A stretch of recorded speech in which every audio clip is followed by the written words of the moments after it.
أمير المؤمنين يخبل.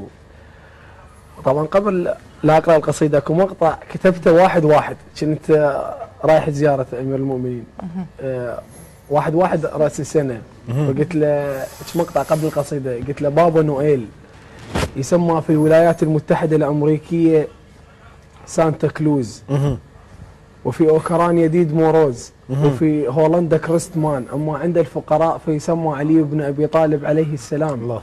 أمنيات هواي بس محتار شطلب بالضريح، وأمنيات الناس كومو كلها تطلب حتى سيدنا المسيح. الله. البارحة يمك يسوع ويمك البار الأمين، البارحة قلبك بقع للنازحين، البارحة جنك حمامة، البارحة بابا نويل على اليتامى.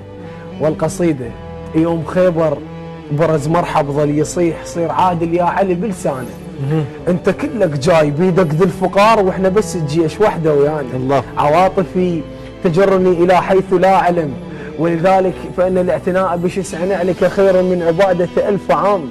لو قشة قمح من ظهر نملة تطيح تسمع صوتك اسم الله، هنيال عليك الله.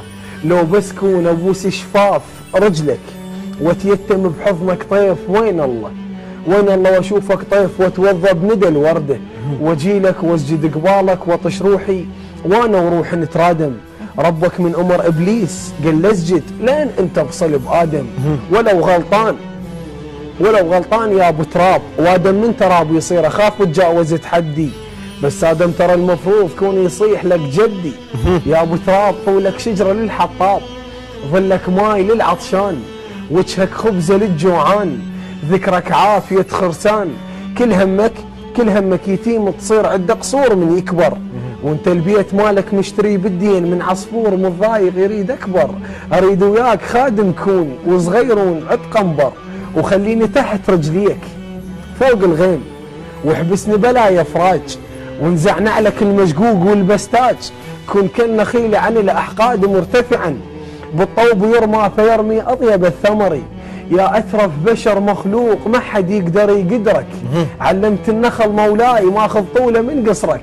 يراموك بحجر بس انت تطع ثوق، وتتواضع وتنزل فوق لو موجود، والعباس كا سميتك شروقي يا بن ديوان. لو لحم البشر ينوكل كا وصيت دفنون ببطن جوعان، يلي بحلقه الخبز كحله، سفرتك بالعشا مولاي ما تترس بطن نمله، رغيف وماي وانت تقول عم ايش دعوه هذا هواي.